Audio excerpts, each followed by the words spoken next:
Lil Kim should file new charges against Diddy. Diddy reportedly abandoned Kim for Nicki Minaj and discouraged her from working with prominent pop stars.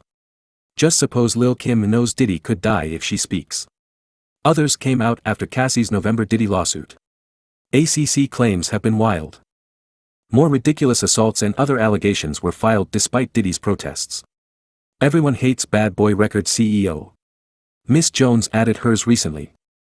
Tea on Pink. Miss Jones told the Champ show that Diddy threatened to tape her in a trunk over the radio. Diddy recorded, "Can you imagine bombing my house every time? My car or something similar, good night." We recorded him threatening to put me in a car trunk as we took you back to the studio to film advertising following a radio interview. Even as the footage played, New York rapper Lil Kim urged Diddy to leave Jonesy alone, like a superhero. Miss Jones punishes Diddy. She's right, men like Diddy should stay mute unless they're fighting for justice. Unless we need guys, Lil Kim answered Miss Jones's charges, but Diddy hasn't. I would have led Fluffy to the bitter end. She revealed that he ghosted her in the slammer without a message or visit. Pui never arrived. He never provided Kim with his number or wrote again. Even after our history, he never called or checked on her. After Biggie's murder, Lil Kim thought they were close, but he ignored her family. Diddy's creation of tracks with competitor Nicki Minaj made things worse. Felt pushed over for the new child, so she went on stage in Baltimore and called Diddy out for not holding her down.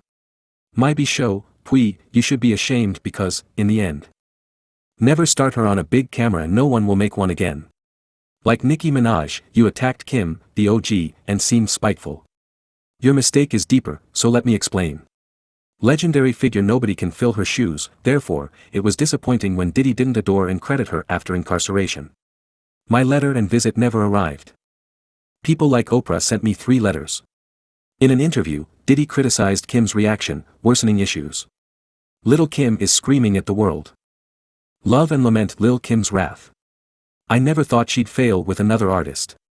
If she misinterpreted it, it wasn't. Nicki didn't pay, injure, or condemn Swagger Jack. If Kim knows Nicki has always appreciated her and isn't trying to be her, we ride with them. We cherish days like. Although it is not an issue, Lil Kim will be an MC and talk non-stop when they return, however, all attendees are present. Nicki Minaj was enraged, so I will not apologize for collaborating with her, however, Lil Kim ought to cease his irrational behavior. She told Atlanta radio host Ryan Cameron, Baby tried to reach out 100 times, and Puffy tried to reach out, but I feel like both of those two were a big part of the problem, so it was really hard. No fancy talk. It was disrespectful that Puffy wouldn't reveal my unpleasant thoughts to someone. Saying this about a friend or co-worker is unacceptable. That scared me, and now he's sitting there, saying she's upset I wanted to work with another woman. His response regarding the number of women he collaborated with that I liked or disliked was perplexing, and Lizzo's first musical guest on her Spotify podcast was Lil Kim.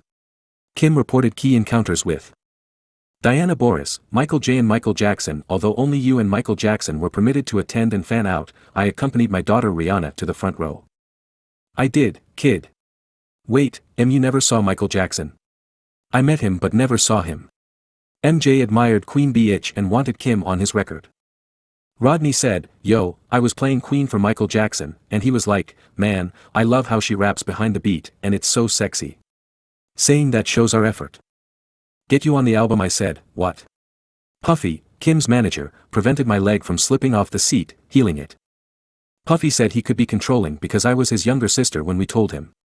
He and Rodney never experienced what I did. I didn't have a business as a kid, but Rodney said, okay, I've been calling, and you don't want to be on Michael Jackson's.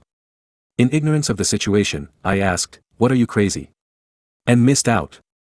When Kim tried to leap on the thong song, Puffy said, it was out of my control, and I really want to die. Imagine losing that huge possibility.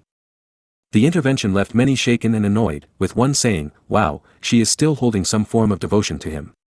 The way she's selecting her words and trying her best not to muck up his name, he wounded you, period, and another adding, Diddy is. In the 1990s, Diddy couldn't work with Michael or Janet and was disappointed that Michael wanted a healthy Lil Kim. Being unable to control her Biggie portrayal hurt her. Question about Big B, where your story was emphasized. Did the film interest you? Did executive producers and script writers include you, or did you watch and think, wow, I didn't know that happened? Everyone cares about their role. Since everyone knows that movie was horrible, I'll be brief. The attorneys gave me a check since I wasn't participating.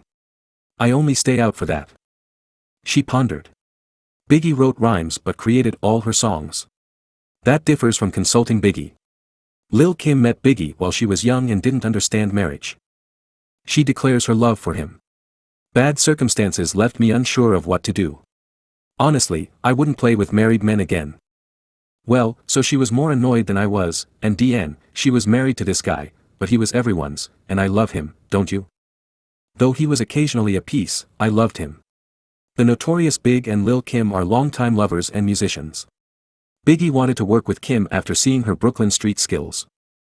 Building an age-defining friendship, romance, and musical partnership was difficult. Kim joined Biggie's Junior Mafia at 17 and released Player's Anthem before redefining rap with hardcore in 1996. Correct the record.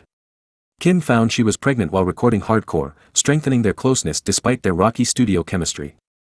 Stressful circumstance. In a 1999 interview while Biggie was with Faith Evans and Kim was documenting their roller coaster romance, she claimed, "I knew Biggie and I had a relationship, and I knew having a child was impossible.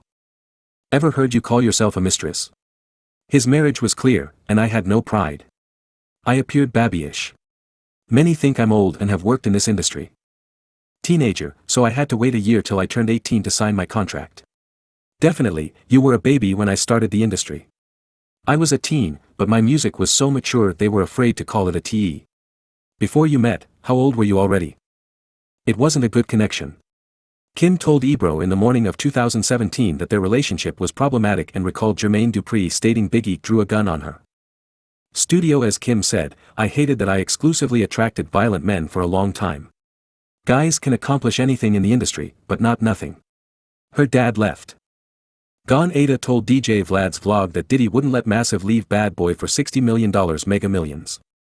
Biggie made heaps of money for Bad Boy, but Jean-Claude saw in his contract that Diddy was making money while Biggie was hardly making it and locked down all of Biggie's music rights. Ready to dip with Lil Kim and the group to Diddy's next event, but some were too loyal. Diddy wouldn't let Biggie's departure harm his empire. "We suspect Diddy. The music industry is vicious," says a former FBI agent. Diddy may have won. Biggie and Diddy were no longer friends after Diddy spotted the exit sign. Gene said Biggie's car was branded the night of the tragedy by who?